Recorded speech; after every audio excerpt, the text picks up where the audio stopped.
This is East Asia Tonight.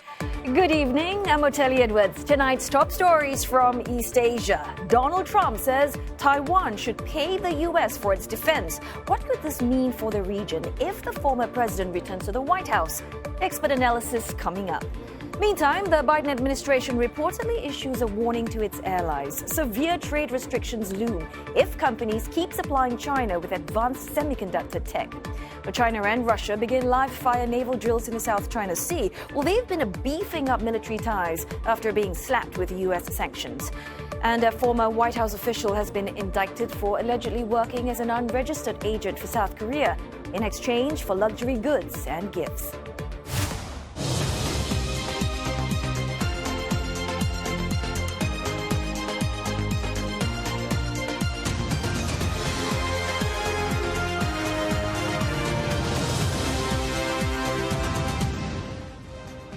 Ahead on East Asia tonight, Taiwan's established tech sector rides the global AI wave as big players come under a renewed spotlight. We look at some of the major firms driving the boom, but what are the challenges? Our correspondent and an expert weigh in. Plus, a prized treat finding its way onto more fine dining tables across the world. Could China be on its way to dominating the global caviar industry?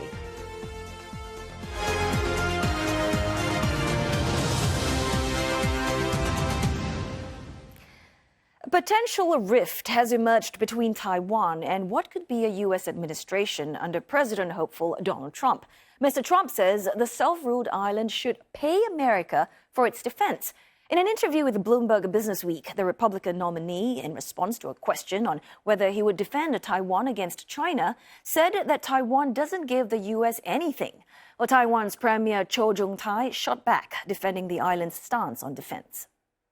我们稳定的加强我们自己的国防预算，或是恢复了义务役的役期，以至于说我们强化了社会的韧性，这个都是我们在展现我们身为国际一份子的一个责任。双方之间过去友好的关系，我们努力让它不仅维持，而且更能够往好的方向走。双方之间对于台海、印太地区共同的责任。 我们愿意付出更多的责任，这是在防卫我们自己。 Donald Trump went further, likening America to an insurance company for Taiwan, lamenting that Washington is giving Taipei billions to build new chip plants in the U.S. Well, Taiwan's major chips manufacturer TSMC is building 2 factories in the U.S. and has announced plans for a third. Premier Cho Jung-tai said that TSMC's role in the global supply chain was crucial. 我们当然知道，现在地缘政治，全世界都有一种紧张的气氛。可是现在国际的大厂纷纷到台湾要来设它的 data center， 设它的大厂，也一直希望台湾的台积电去到他们的地方设更多的厂。这种往来就代表台湾在这个产业供应链以及科技上面的地位是不可磨灭的。 Meantime, a former U.S. National Security Advisor Robert O'Brien says he expects a significant contribution by South Korea for the stationing of U.S. forces in the country. Well, the remarks come amid ongoing negotiations between Washington and Seoul over a new cost-sharing deal. Concerns have abound that Trump might withdraw American forces from South Korea if Seoul does not increase its share of the cost for stationing U.S. troops. And for more analysis, let's bring in James Crabtree, Distinguished Visiting Fellow, European Council on Foreign Relations. Well, good to have you on East Asia tonight, James. So first up, perhaps you can help us understand, how do you think countries like Japan and South Korea will navigate dealing with a U.S. president who is, or rather has been known to make some pretty unpredictable moves, like, say, threatening to pull the troops out of the region or make them pay more? I think it's become a truism of President Trump and candidate Trump that you should take him seriously, but not literally. Not everything that he says is to be taken as a plan for government. Often it's a negotiating tactic, or he's riffing on an old theme. So I don't think he does literally mean that Taiwan will have to pay for U.S. defense. I think it is possible that he will, as he did in his last term, pressure South Korea to pay more for U.S. troops stationed in South Korea. But I think you have to take these interview remarks that he gave today, and he's given at other times in the campaign, with a little bit of a pinch of salt as an indication of what he'll actually do if, as looks likely, he's elected in November. Well, I'm glad you've pointed that out, James, that we should, take these remarks seriously, but not quite literally. But let's just imagine for a minute that it is true that because Trump did say that Taiwan, for instance, should pay the U.S. for its defense because it doesn't give the country anything. So let's say if that is true and that becomes true, how do you think Taiwan's export-reliant economy would cope? Well, as I say, I don't think that is likely to happen. So it's not a terribly helpful hypothetical. In the end, the United States has a core national security interest in seeking to defend Taiwan. And it is true that Donald Trump likes to complain that US allies are taking the US for a ride and they need to pay more money. But ultimately, the US will do what it perceives to be in its own self-interest. And you could see over the course of the first Trump presidency that Trump became more and more concerned about China. And his policy platforms now have a lot of things that will be very unpleasant for China. So I think it's more likely that under Trump, the US will seek to defend Taiwan and help Taiwan to defend itself, because that is what the US perceives to be in its own interest. And, well, based on some of his, campaign rally speech, Trump has said that he's going to make countering China his biggest foreign policy priority. So given China's growing military presence in the Asia-Pacific region, what do you think are some of the potential consequences we could be looking at? Well, so in Europe, this is a major problem because it means that I think it is likely that the US will seek to reduce its commitments in the Ukraine war and taper down its commitments to NATO. And therefore, I think if you're sitting in Europe, that's damaging. In this part of the world, the major problem with Trump is that he's unpredictable and erratic. The Biden administration has moved forward with attempts to prioritize the Indo-Pacific and rebuild and strengthen partnerships with allies like Japan and the Republic of Korea and Australia. I think Trump will broadly do the same, but he has a few rough edges. If you're an ally like the Republic of Korea, he wants you to pay more for troops. If you're a country like Vietnam, with whom the US seeks to have a better relationship, he's worried that you've got a trade surplus. So he's he's a more complicated figure to deal with than Biden has been. There'll be less coddling and hugging of allies under a Trump administration. Speaking of some of the trade policies, Japan was hit pretty hard by Trump's trade wars during his first term, even though they weren't exactly the main target, China was. So what do you think are some of Japan's biggest concerns if Trump gets reelected? Are we talking about more collateral damage from his trade policies?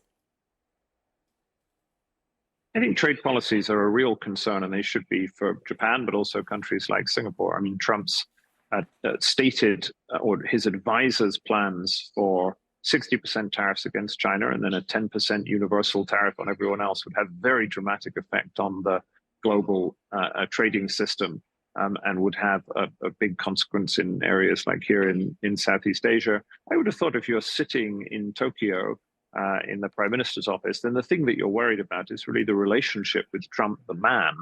Prime Minister Abe, when he was alive, was a great Trump whisperer. He went to Florida, he played golf, he flattered Trump.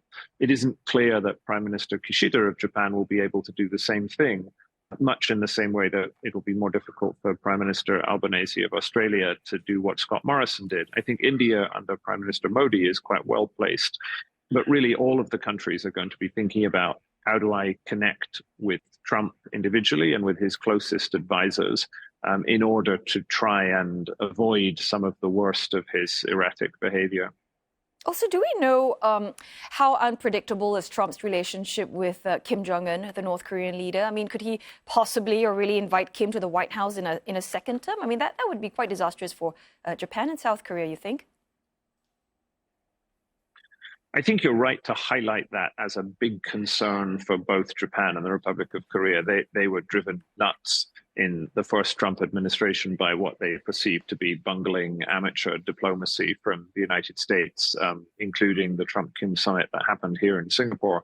And they will be very worried that there will be some kind of deal that will be done, or that Trump's enthusiasm for deal making will end up with the US supporting positions that neither Japan nor the Republic of Korea want. So yes, I think you're right to highlight that as a concern in Northeast Asia. James, in one of your recent articles, you've written something that really stood out, and you've mentioned that the calm in Asian capitals reflects a dangerous misjudgment. Can you just perhaps elaborate a bit more about what sort of specific concerns or threats do you think are being overlooked or underestimated?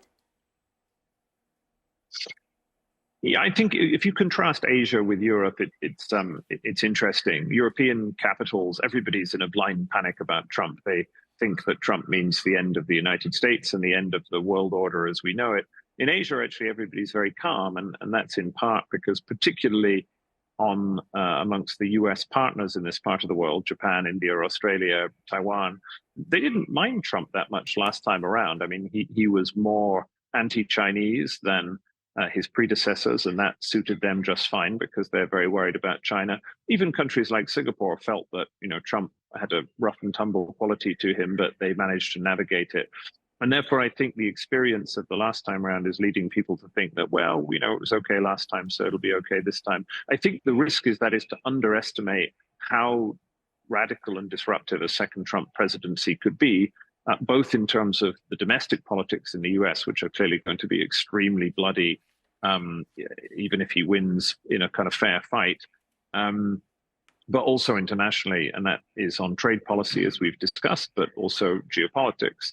And that is in a situation in which the leaders of Asia, people like Prime Minister Kishida, Prime Minister Albanese, may be less well able to build the relationships that sustained their predecessors. So I think perhaps while the Europeans are panicking too much about Trump, in Asian capitals, leaders may be showing too little concern for the effects that he might have.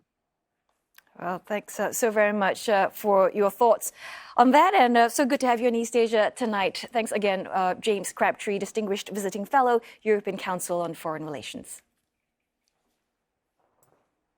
Now, those comments from Mr. Trump weighing on TSMC. Its shares fell nearly 2.4% in Taiwan. The tumble led the benchmark TAIEX to shed about 1%. Now, the future prospects of Asia's #1 economy, a major talking point at a Bank of Singapore event. American economist and former central banker Adam Posen shared some of his views in a keynote panel, and CNA's Liz Newell was there. Bank of Singapore is the private banking arm of OCBC, and its CEO summit looked at trends in what was dubbed a world in transition. Now, the focus, of course, was on the path ahead for interest rates, the opportunities presented by AI, and the investment cases for directing funds towards addressing climate and infrastructure challenges. But people here were keen to get views on where China's faltering economy is headed. American economist and president of the Peterson Institute for International Economics, Adam Posen, spoke about the impact of investment barriers put up by the U.S. as tensions between Washington and Beijing grind on. The upshot of this from a macro perspective, which is why you and I know each other for so long, is that I think you're trapping a lot of savings in China. Some of it will get out to other places than the U.S., but there aren't that many other places, especially if Europe can't make up its mind how it's going to play things. And so in this security environment, and there's more savings being held in China. At the same time that people in China would like to diversify more, and they're not allowed. And she is directing more of the savings and lending, in particular, to the state-owned enterprises. So what does that mean? It basically raises, as an additional factor, raising the safe interest rate, the U.S. Treasury 10-year rate. So that drives up U.S. interest rates. At the same time, China, you've got all this cash that they would rather diversify and get higher returns on, and returns are actually going down because they're tromping on the private sector in China, and it's trapped. And so this divergence is going to be, at the margin, hard for investors to make money off of. Mr. Posen also spoke about what's ahead for China and how it could mirror what we've seen in the past with Japan. So people who worry about, there are fantasists in the anti-China camp in the U.S. about, financial collapse, huge capital flight, difficulties for the party. I don't see that in any abrupt way. But I do see a much worse version of some of the things Japan went through in the 90s. Separation from other markets, lack of competition because of lack of inward investment, lower returns on domestic assets, deflation risks. One challenge Mr. President also flagged the demographic dilemma that is shared by East Asian nations. He noted that China's trend growth rate is going to slow down. The demographic trends in China are historically unprecedented in terms of the rate of aging. The only other place we know of in modern economic history is South Korea. They've already shot through, on the downside, fertility rates of Japan. Japan's have plateaued at around 1.3. China is on very clear trend to go below 1. This is extraordinary, and it is enormously stressful. Again, the good news is they got all the savings. Adam Posen also raised the risk of a clash between the U.S. and China. He argues we're living in a so-called security dilemma situation. But even if a full-blown conflict is avoided, the world will face this secular risk for the next 5 to 10 years, and that will actually crowd money into U.S.-based haven assets such as treasuries and the dollar. Elizabeth Neo, CNA, Singapore. Oh, we're going to go for a short break now, but coming up next on East Asia Tonight, the Japanese yen is strengthening against the US dollar after data showing the central bank intervened to support the currency. But an expert tells us the rebound might be short-lived. And Chinese caviar is exerting its dominance in the global market, accounting for 60% of US imports, despite higher tariffs. Well, stay tuned for those stories and more coming up next.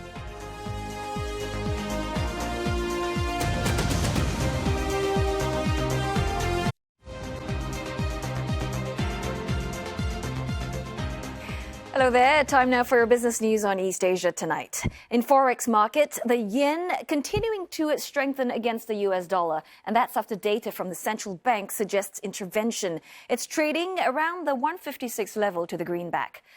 Now, Bank of Japan's data suggests authorities may have stepped in on 2 trading days last week to prop up the yen.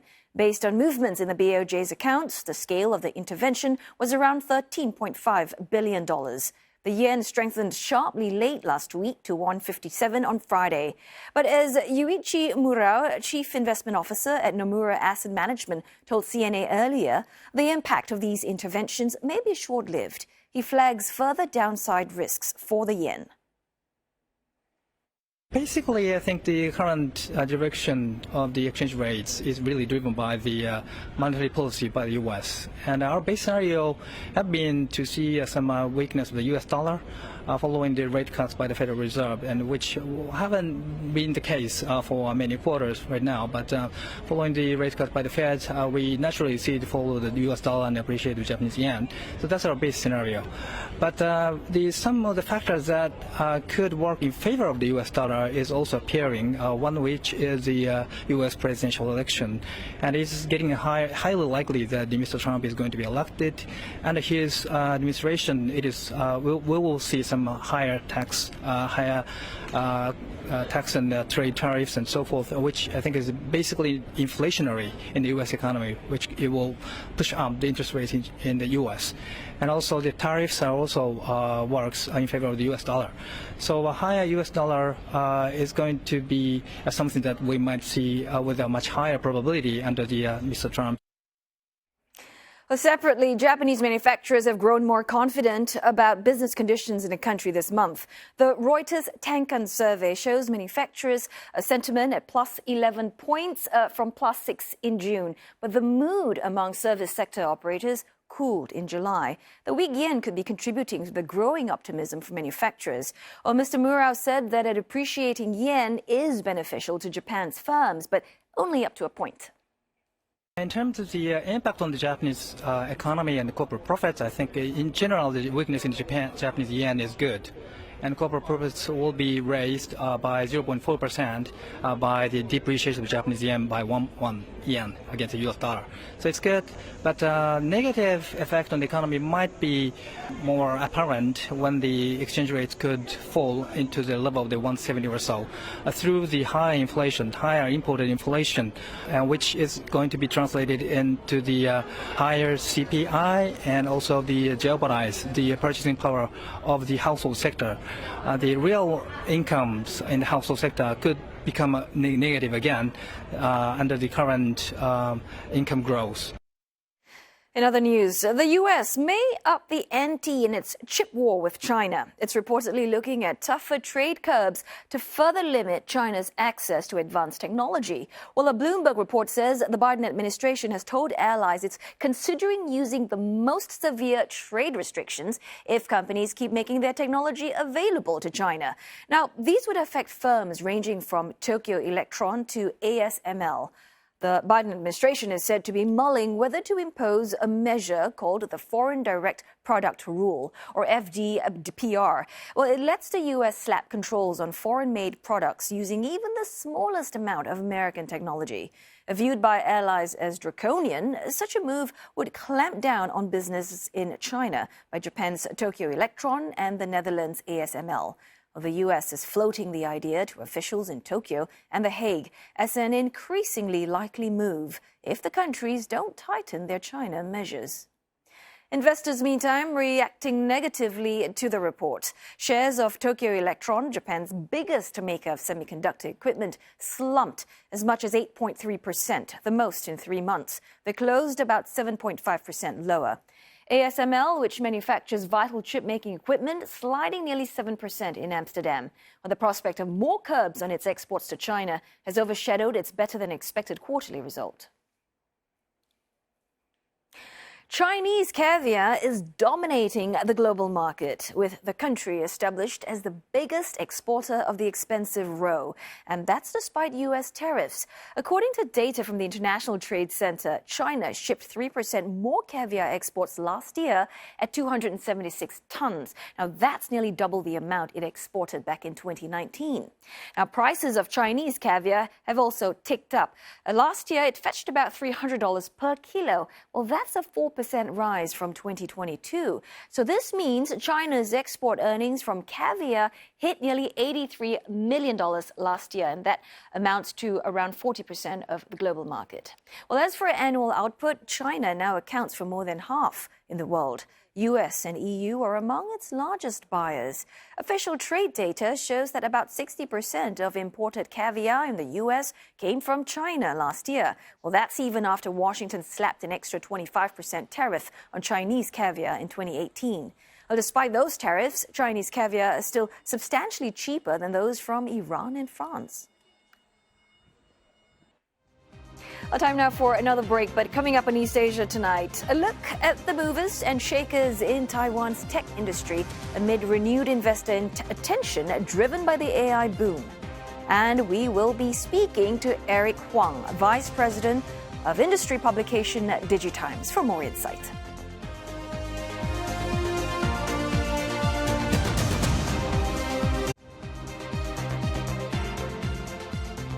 Republican presidential nominee Donald Trump says Taiwan should pay the U.S. for defense when asked during an interview if he would defend the self-ruled island against China. The U.S. reportedly mulling imposing tougher trade curbs to further limit China's access to advanced chip technology. And China and Russia begin live-fire naval drills in the South China Sea amid heightened regional tensions.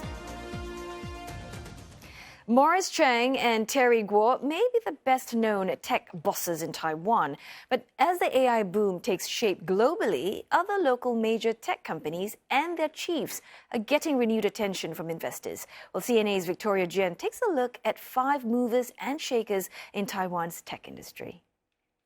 C.C. Wei has been with TSMC for 26 years. He's instrumental in building the company's dominance in cutting-edge process technologies.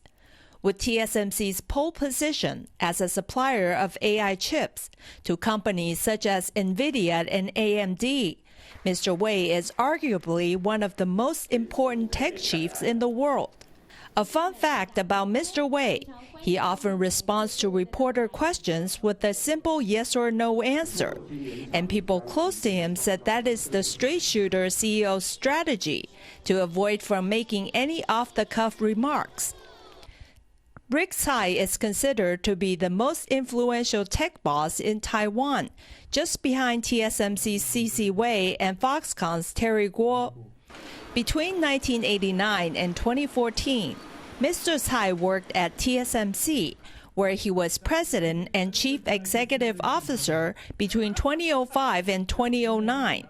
Mr. Tsai joined MediaTek as CEO in 2017 and built the company to be the world's top 5 largest fabless semiconductor company, with Xiaomi, Oppo, and Vivo on his customer list.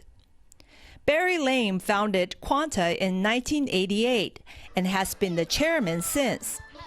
Quanta is today the world's largest contract manufacturer of laptops by sales volume. He's also the richest man in Taiwan.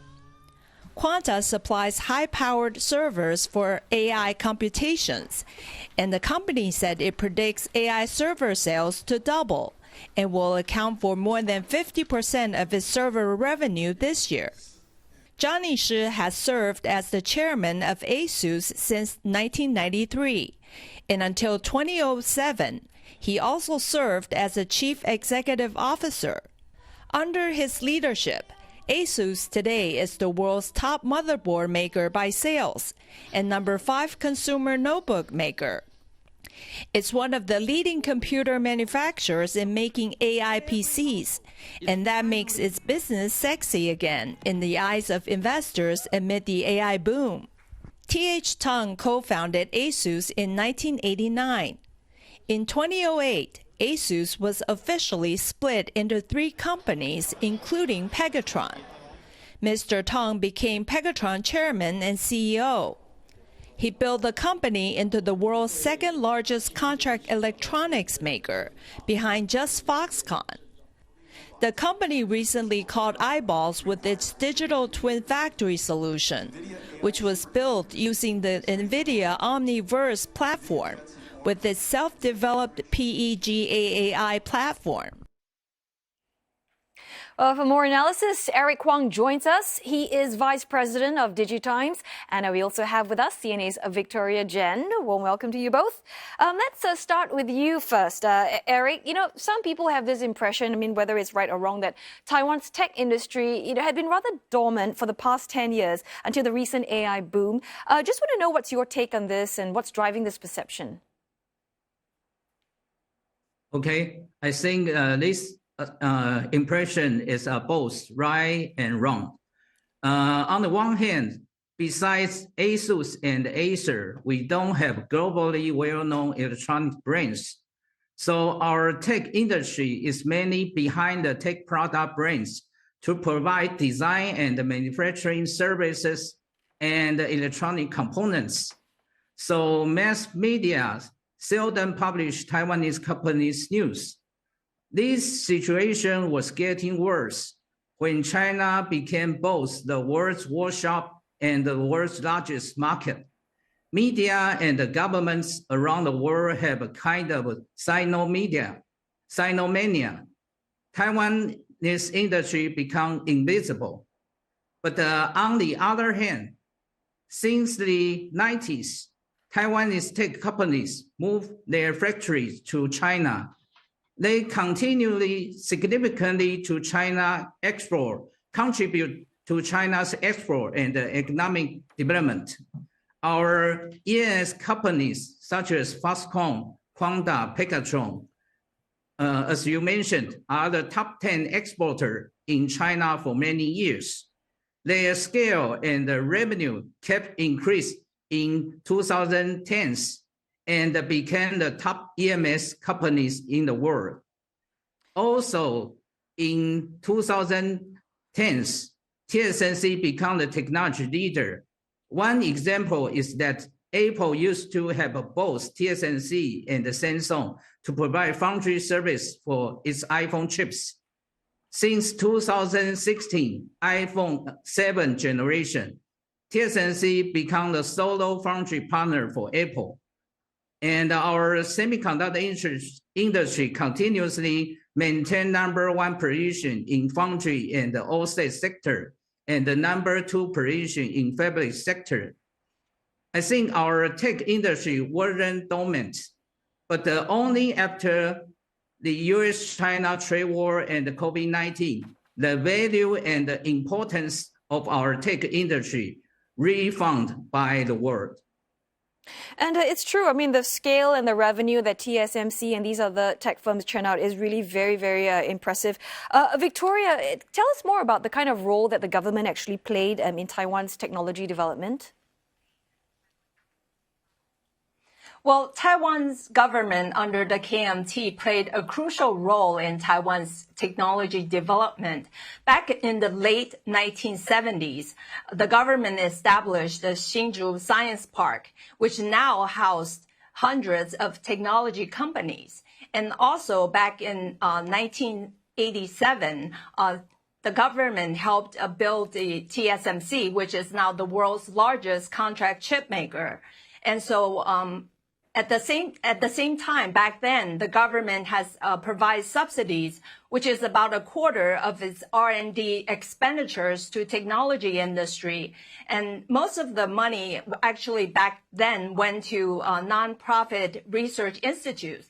But later in 1996, the government induced the private sectors into R&D projects. So that has shifted the technology development from the government to the private sector. And so now with the government taking a more supporting role instead. Yeah, Eric, there's this hype that Taiwan will play a major role as AI takes off, and that the island could be an AI hub and globally.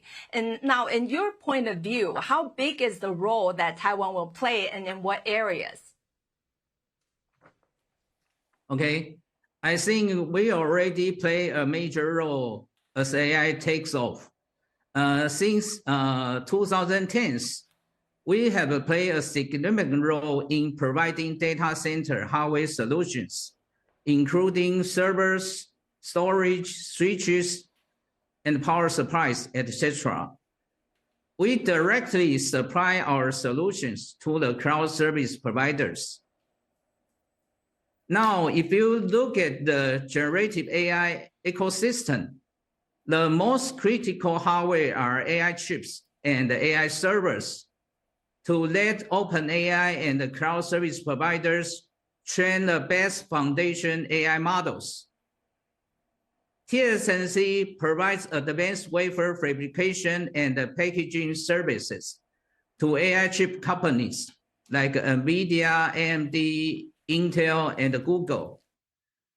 Taiwanese ODM EMS companies such as Foxconn and Quanta co-work with NVIDIA and other AI chip companies to design the most advanced AI servers, finish the manufacturing job, and then ship to the cloud service providers like Microsoft, AWS, and Google, and the server brands like Dell and HP. Besides TSMC and the ODM EMS companies, we also have the world's most competitive AI server supply chain to support NVIDIA and cloud service providers like such as power supply, heatsink, PCB, connector, and the passive components, and etc. So yeah, Eric, as you've mentioned that it's again very impressive that you've got the world's most competitive AI supply chain. But what then are the weaknesses, the areas that some of these firms or some of these chips that the AI companies need to work on to make sure they stay at the forefront as the competition heats up? Okay, I think the most critical issue is geopolitical risk. After the US-China trade war and the COVID-19, tech companies adopt the China Plus One policy. Customers want non-Chinese suppliers and non-China factories, which is good for Taiwanese companies. However, for the past 2 years, China has launched many cross-Taiwan strait military exercises, and the tensions between China and Taiwan have increased. Many customers now have a Taiwan Plus One policy. They still want to co-work with Taiwanese suppliers, but they want to have non-China factories. You know, last month, Vanguard International Semiconductor Corporation and the NXP just announced a joint venture fab in Singapore. It is the latest movement for major Taiwanese foundries. Besides this announcement, TSMC built new fabs in Japan, USA, and Germany. UNC built new fab in Singapore, and PSMC built new fab in Japan.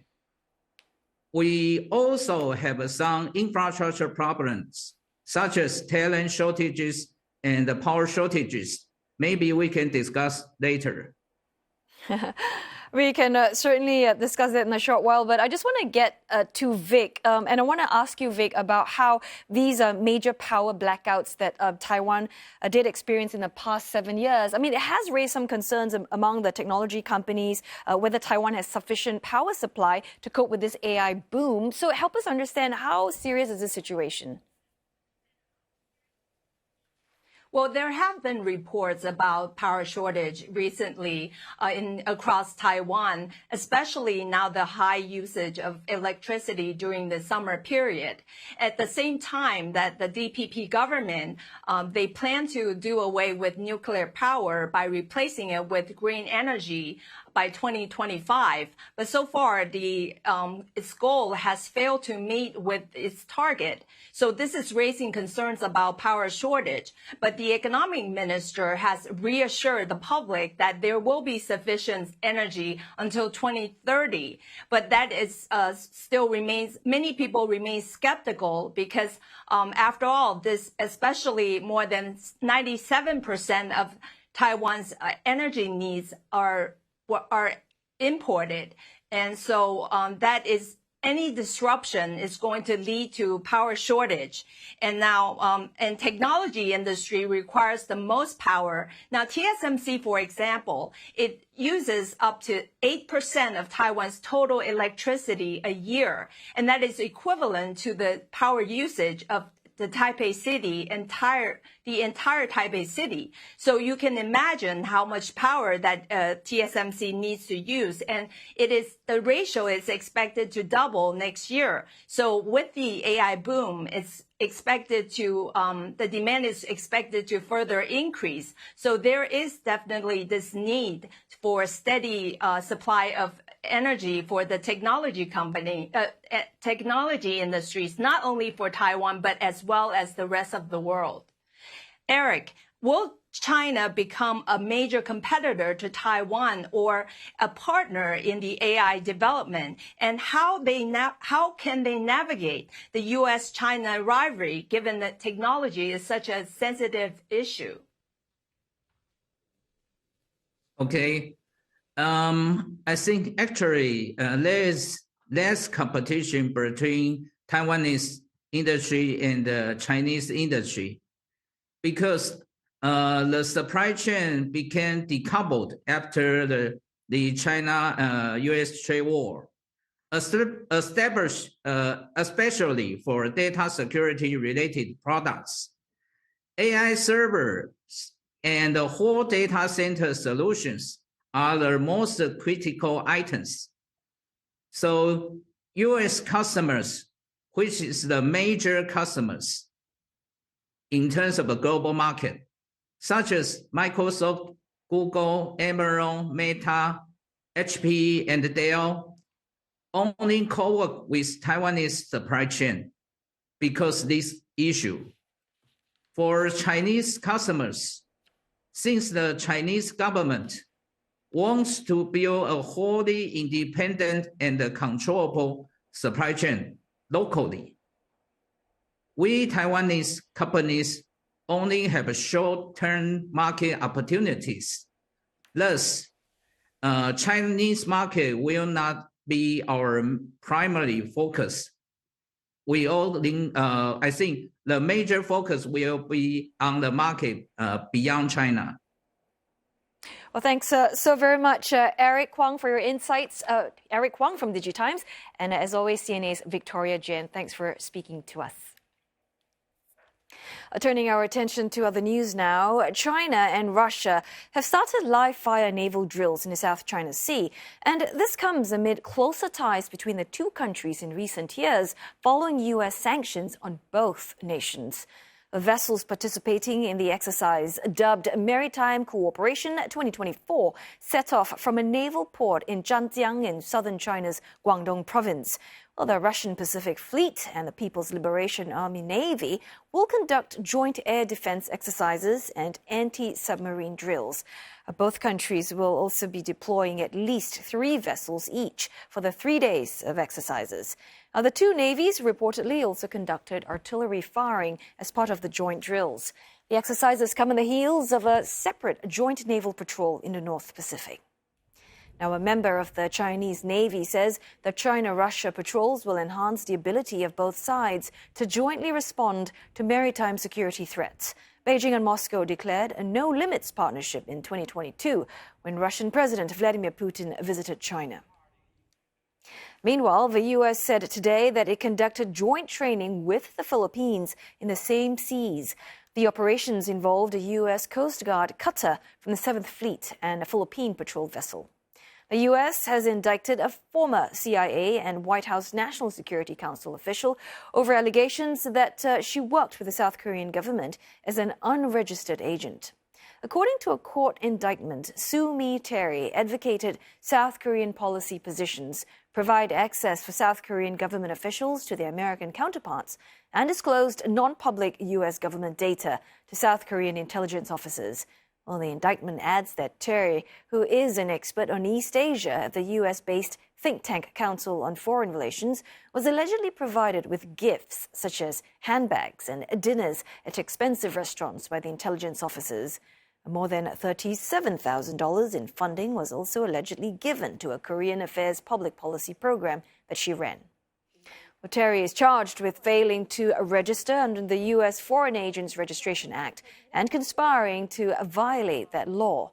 In a voluntary interview with the FBI last year, she acknowledged to being a source for the South Korean intelligence service. Terry's lawyer claims that the allegations against her are unfounded.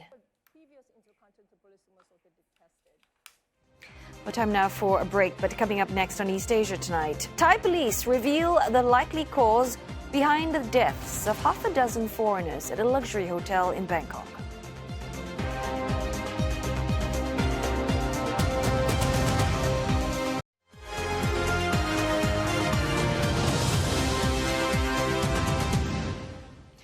Thai police say that cyanide poisoning was likely the cause of death of 6 foreigners in a luxury Bangkok hotel room. An autopsy of the bodies had found traces of cyanide, but full pathology results would take 1 to 2 days. จากคุณภาพพบว่าเป็นสารไซยาไนด์นะครับอยู่ที่ของเหลวในกาน้ำชานะครับอยู่ที่คราบที่ติดอยู่ถ้วยกาแฟทั้ง6ถ้วยนะครับแล้วก็รับทราบจากที่เราเก็บตัวอย่างเลือดจากผู้ชายที่เสียชีวิตศพที่เสียชีวิตที่นั่งพิงกำแพงอยู่ก็พบว่าเลือดมีส่วนผสมของไซยาไนด์นะครับ Authorities say a possible motive could be conflict among the victims over investments. The deceased, comprising 3 women and 3 men, were discovered in a suite at the Grand Hyatt Erawan Hotel in central Bangkok. They were part of a group of 7 who had been booked to stay at the hotel. A Thai hospital official said that the victims had purple lips, indicating a lack of oxygen. All of the deceased were Vietnamese, with 2 holding dual U.S. citizenship. The U.S. State Department says it's aware of the deaths of the 2 U.S. citizens and is closely monitoring the situation. Authorities, meantime, are searching for the 7th Vietnamese as part of their investigations. And Saksitsa Sombat with more on the latest breakthrough in the investigations. The police are definitely indicating that it looks very much like a murder-suicide, given that not only that the six victims were as well in the same room, but they also found traces of cyanide in the flasks and the coffee or tea mugs that were in the room as well. They have also detailed a timeline of events, but what's most striking is that when they were served room service and they were also serving tea in those flasks, the hotel staff were offering to brew and make the tea for them, but one of them insisted to do it themselves. So that is where most possibly the poison, the cyanide, was put in there and then served to the victims, but also to the perpetrator, to the suspect themselves. They also further outlined that the six victims were traveling at different points over the past 2 weeks, but they all ended up in the same hotel suite at the Grand Hyatt Erawan. There was a seventh person in the original booking. It turns out to be a relative of one of the victims that was here in Thailand but has left the country at an earlier point. Authorities are insisting that Thailand is still a safe country, that it's still safe for tourists to come here, and they are emphasizing that this is an isolated case, a quarrel, so to speak, among these six victims themselves. There's no involvement of Thai organized crime or any other foul play than what they have done amongst themselves. Today marks a decade since Malaysia Airlines flight MH17 was shot down over eastern Ukraine, killing all 298 passengers and crew on board. MH17 was en route to Kuala Lumpur from Amsterdam when it was hit by a Russian-made missile. In 2022, a Dutch court convicted 2 Russians and a Ukrainian for their roles in shooting down the Boeing 777. But these men remain at large, and hopes of any arrests appear to be fading 10 years after the tragedy. In Australia, officials and families of victims gathered at the Parliament House to mark the 10th anniversary of the tragedy. Now, 38 of those killed were Australian citizens. Foreign Minister Penny Wong says that Australia remains resolute in pursuing justice for the victims. Today, on behalf of the Australian Government, I recommit again to our collective pursuit of truth, justice and accountability for the outrages perpetrated on the 17th of July 2014. And CNA's Melissa Goh tells us how families of victims are coping with the loss of their loved ones. Families of MH17, they have a strong foundation here that's keeping each other informed, staying strong together. I spoke with some of the foundation board members. The past 10 years have been difficult, looking for answers. Why MH17? Why the Malaysian Airlines flight? There were 3 other commercial planes in the areas flying the same route at that time. You know, who ordered the firing of the missile and why? Now, although the Dutch court here at The Hague back in November 2022 found 2 Russians and 1 Ukrainian responsible for causing MH17 to crash and killing all 298 on board and sentenced them to life imprisonment, none have been arrested to face justice here, and because they are believed to be in Russia or in Russian-controlled territory. Now, the Dutch former chief prosecutor, Ms. Digna Buchena, assured families that Interpol Red Notice is out against them. They will be arrested once they leave the country. But there is no telling when. In fact, Ms. Digna wasn't even sure. She said even with the regime change that Russia will cooperate. You know, it's really for the families who want answers, who want Russia to pay. You know, many are getting very anxious and very worried because they're just worried that they won't be able to see justice for themselves and for their loved ones who died young. The Dutch-led joint investigation team, I mean, they have conducted their investigation in the last 8.5 years, and there was strong indication, they said, that Russian President Putin gave the order for the Russian-made missile to be transported into Russian-controlled territory, they said, in eastern Ukraine, sponsoring the rebels there. But there wasn't enough concrete evidence without putting other people's lives in danger, the former prosecutor said. While the investigation is still ongoing on other individuals, she said, involved in the downing of MH17, there just isn't enough right now without more evidence coming from Russia, from witnesses inside Russia. Now, the European Court of Human Rights is still hearing the case, and outcome is uncertain. Now, meanwhile, the families are also seeking reparation from the ICAO, the ICAO, International Civil Aviation Organization. And that wraps up this Wednesday's edition of East Asia Tonight. Thanks for watching.